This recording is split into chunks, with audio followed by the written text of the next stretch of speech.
on her way. Mr. Conyers is with us. We have a nice group on our side, and I know Chairman Goodlatte, this means a lot to him as well. So we will we'll work the openings in as people come, and I will recognize myself for my opening. I want to thank you again for being here today. This is our second hearing in a series to examine the Justice Department and its component agencies to identify areas where we can make our justice system both fully respected and fully worthy of respect.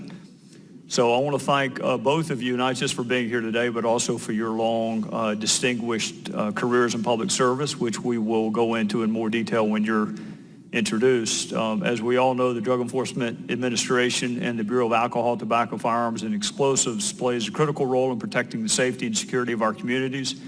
If you'll allow me just a brief moment of personal indulgence, as former prosecutors like to do from time to time, we'd like to reminisce on the last good job we had, which was being a prosecutor. And I can tell you too that what you remember are the victims and their courage and heroism. And you remember the men and women of law enforcement and their integrity. You forget about the bad rulings, you forget about the jury verdicts that didn't go your way, you even after time forget about the defense attorneys. But you don't ever forget the women and men that you work with in law enforcement and especially the victims. So, Mr. Rosenberg, when I see DEA, of course I think of the nation's premier narcotics investigation entity, but I really think about the DEA agents whose name may never be known and never be called in a public hearing, but do the work. I won't call the names of the folks in South Carolina because I'm going to leave one of them out, but I would be very grateful if you could let the women and men who are still in DEA from yesterday and those that are there now know how grateful each of us across both sides of the aisle are for their work. And Mr. Brandon, the same to you. You and I know some ATF agents. We both know some of the same ones, and they remain some of the fondest memories that I have from that time period of my life. If you would let the folks in South Carolina know how grateful we are for their continued service, and those who once served in South Carolina but have spread out across the country, I'd be grateful to you for that. We have a lot of challenges. In my home state of South Carolina, at least 95 people died from heroin in 2015, which is almost twice as many as the previous year, and more than 500 died from abuse of prescription opioids over that same time period. Roughly half of these deaths attributed to drug overdose in South Carolina involved a synthetic opioid, which is almost 100 times more potent than morphine. Not only are we seeing an increase in deaths due to drug abuse, but we've also seen a recent spike in violent crime nationwide. To be fair, violent crime has been going down for a long time. And once it goes down so low, it only has one place to go. But I do think that we ought to be mindful of the fact that there has been, at least in certain categories as they keep statistics, something of a spike.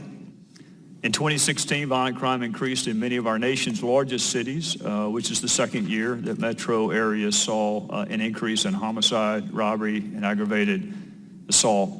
No agency is perfect.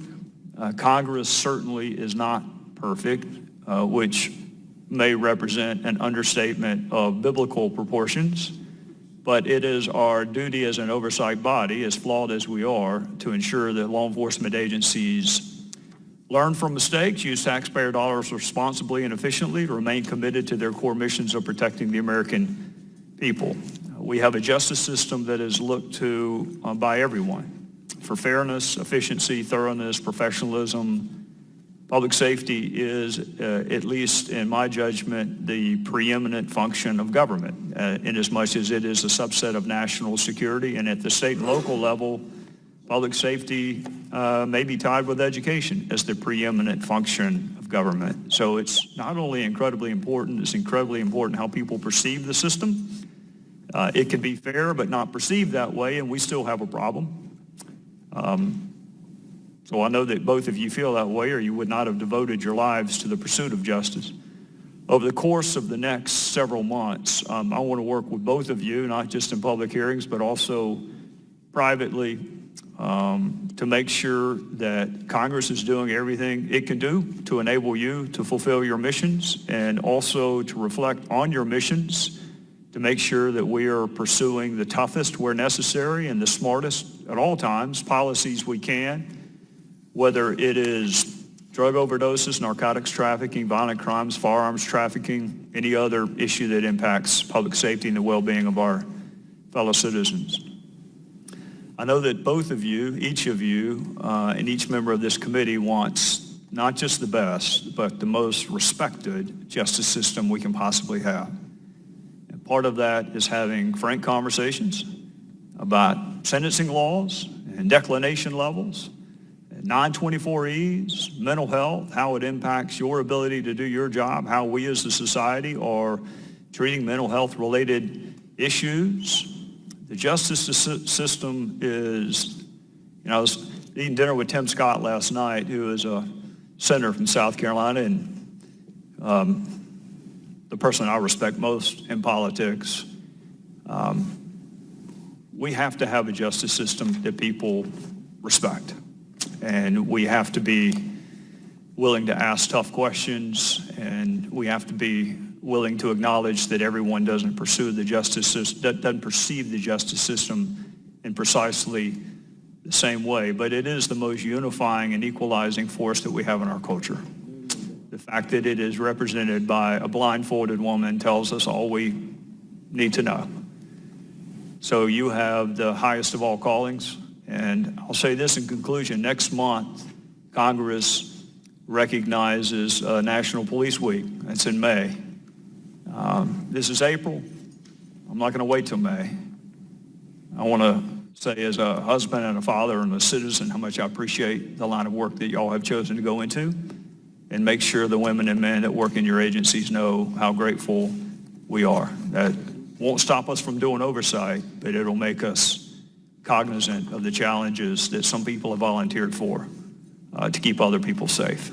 And with that, I would recognize the ranking member from Texas, Ms. Jackson.